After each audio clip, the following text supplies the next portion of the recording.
आउज़ुबिल्लाहिमिनश्शैतानिर्रजीम बिस्मिल्लाहिर्रहमानिर्रहीम। अस्सलाम वालेकुम डियर स्टूडेंट्स, हमारी साइंस का फर्स्ट टर्म का पहला चैप्टर है ह्यूमन ऑर्गन सिस्टम। आज हम जो टॉपिक्स कवर करेंगे उनमें nervous system, brain, structure of brain, spinal cord और डिफरेंट टाइप्स ऑफ एक्शन शामिल हैं। आइए स्टडी करते हैं। सबसे पहले हमें बताया जा रहा है कि तमाम जानदार मुख्तलिफ आज़ा से मिलकर एक शक्ल तश्कील पाते हैं और उन आज़ा के ज़िम्मे मुख्तलिफ काम होते हैं। These organs work in unison and their coordinated functions are controlled by the nervous system. यानी ये तमाम आज़ा बड़े मुनज़्ज़म तरीके से अपने काम सर अंजाम देते हैं और इन आज़ा का आपस में इंज़िबात, कोऑर्डिनेशन और कंट्रोल नर्वस सिस्टम कहलाता है। नर्वस सिस्टम दो हिस्सों पर मुश्तमिल होता है, peripheral nervous system PNS and central nervous system CNS। Let us first study the nervous system. Neurons. अब हम न्यूरॉन्स की साख्त को डिस्कस करेंगे। स्टूडेंट्स, ये बात गौर से समझें कि नर्वस सिस्टम में न्यूरॉन्स को सेंसरी न्यूरॉन्स और मोटर न्यूरॉन्स में तकसीम किया जाता है। सेंसरी न्यूरॉन्स सेंस ऑर्गन से सिग्नल्स कैरी करके दिमाग को पहुंचाते हैं। देन मोटर न्यूरॉन्स का काम आता है। उसके बाद मोटर न्यूरॉन्स यही सिग्नल दिमाग से कैरी करके जिस्म के दूसरे हिस्सों को पहुंचाते हैं। हर न्यूरॉन की अपनी सेल बॉडी होती है। अब आते हैं हम सेंट्रल नर्वस सिस्टम की जानिब। तो स्टूडेंट्स, हमें जानना चाहिए कि सेंट्रल नर्वस सिस्टम ब्रेन और स्पाइनल कॉर्ड्स पर मुश्तमिल होता है। गाइस, आप जानते ही हैं कि स्कल, खोपड़ी इंसानी जिस्म में सबसे सख्त हड्डी होती है और खोपड़ी को अगर हम घर कहें तो इस घर का सबसे नाजुक, कीमती और ज़रूरी हिस्सा दिमाग होता है और स्पाइनल कॉर्ड दिमाग के पार्ट मेड्यूला से निकलती है और नीचे वर्टिब्रल कॉलम, जो कि इंसानी ढांचे का हिस्सा है, में भी मौजूद होती है। Let us study the brain. The brain is surrounded by a protective membrane known as meninges. यानी दिमाग के अतराफ में जो हिफाजती तह लेयर होती है उसको मेनिंजेस कहते हैं। दिमाग और इस हिफाजती तह के दरमियान स्पेस मौजूद होती है। इस स्पेस में सेरिब्रोस्पाइनल नामी फ्लूइड मौजूद होता है। ये मवाद ब्रेन और स्पाइनल कॉर्ड को किसी भी किस्म के ट्रॉमा से महफूज रखता है और उन्हें रेस्पिरेटरी गैसेस और फूड सप्लाई करता है और दिमाग से वेस्ट मटेरियल भी कलेक्ट करता है। दिमाग बाकी जिस्म से स्पाइनल कॉर्ड के ज़रिए मुंसलिक होता है। अब हम ब्रेन के स्ट्रक्चर को समझते हैं। The structure of the brain. दिमाग को हम 3 हिस्सों में तकसीम कर सकते हैं।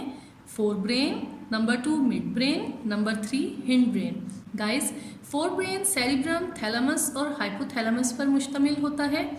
स्टूडेंट्स, आप अपनी साइंस की बुक का पेज नंबर 2 ओपन करें। उस पर ब्रेन की डायग्राम है, उसे बगौर देखते हुए बात को समझिए। मिड ब्रेन टेक्टम और टेगमेंटम पे मुश्तमिल होता है, while hind brain is made up of cerebellum and medulla. Cerebrum. Guys, brain की डायग्राम देखें और समझें। सेरिब्रम फोर ब्रेन का हिस्सा है और इंसानी दिमाग का सबसे बड़ा हिस्सा भी। इंसानी दिमाग का ये हिस्सा ख्यालात, हरकत व सकनात और बोलचाल को कंट्रोल करता है। इसका जो झुर्रीदार टेक्सचर होता है वो ब्रेन के सरफेस एरिया में इजाफा करता है। ये दिमाग का बैरूनी हिस्सा होता है और 2 आधों यानी 2 हाफ्स में तकसीम होता है। इसका राइट पोर्शन राइट हेमीस्फीयर कहलाता है, जबकि लेफ्ट पोर्शन लेफ्ट हेमीस्फीयर कहलाता है। सेरिबेलम। सेरिबेलम सेरिब्रम से निस्बतन छोटा होता है और सेरिब्रम की तरह 2 हेमीस्फीयर पर मुश्तमिल होता है। ये हरकत यानी मूवमेंट में बाकायदगी और मुताबिकत पैदा करता है। मेड्यूला। ये सेरिबेलम के नीचे और दिमाग का सबसे छोटा हिस्सा होता है। इसका ताल्लुक ज़िंदगी के ज़रूरी अफ़ाल से जुड़ा होता है, जैसे सांस लेना, दिल का धड़कना और खून का बहाव वगैरह वगैरह। The mid brain. ये दरअसल हिंड ब्रेन और फोर ब्रेन के बीच में एक लिंक है। ये हिस्से समात, हिस्से बसारत, सर की मूवमेंट और आवाज़ की सिमत पहचानने में मदद देता है। सेंट्रल नर्वस सिस्टम में हमने ब्रेन को स्टडी कर लिया। अब हम आते हैं स्पाइनल कॉर्ड की तरफ। Spinal cord. Spinal cord guys, ये सॉफ्ट सिलेंड्रिकल शेप का होता है। ये दिमाग के हिस्से मेड्यूला से नीचे की जानिब रीढ़ की हड्डी के आखिरी मोहरे तक जाता है। स्पाइनल कॉर्ड में नर्व्स के 31 सेगमेंट्स होते हैं और हर नर्व फौरी तौर पे 2 में तकसीम हो जाती है।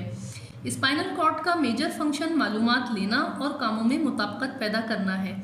ये दिमाग से मैसेजेस जिस्म के दूसरे हिस्सों में पहुंचाती है। सेंट्रल नर्वस सिस्टम हमने मुकम्मल स्टडी कर लिया। अब हम पेरिफेरल नर्वस सिस्टम को जानेंगे। पेरिफेरल नर्वस सिस्टम में वो तमाम न्यूरॉन्स शामिल होते हैं जो ब्रेन और स्पाइनल कॉर्ड से लिंक नहीं होते। अब थोड़ा सा कुछ हो जाए एक्शंस के बारे में गाइस, तो हमें जानना चाहिए कि एक्शन 3 तरह के होते हैं, voluntary action, number 2 involuntary action and number 3 reflex action. सबसे पहले हम रिफ्लेक्स एक्शन के बारे में पढ़ेंगे।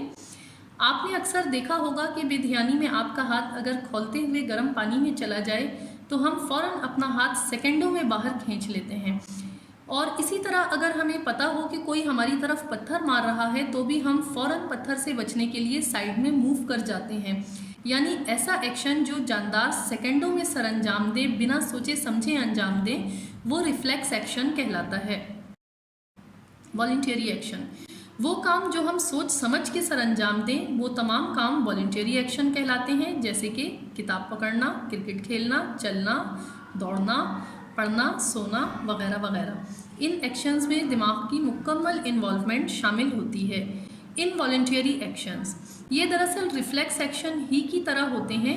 ये एक्शन दरअसल हमारी ज़िंदगी के लिए बहुत ज़रूरी होते हैं और हम चाहें या ना चाहें ये हमारी बॉडी में अपना अमल जारी रखते हैं, जैसे कि सांस लेना, दिल का धड़कना, खून का बहाव। इन तमाम कामों को हमारी परमिशन की ज़रूरत नहीं होती, जैसे ग़िज़ा हमारी इजाज़त के बग़ैर भी डाइजेस्ट होती है।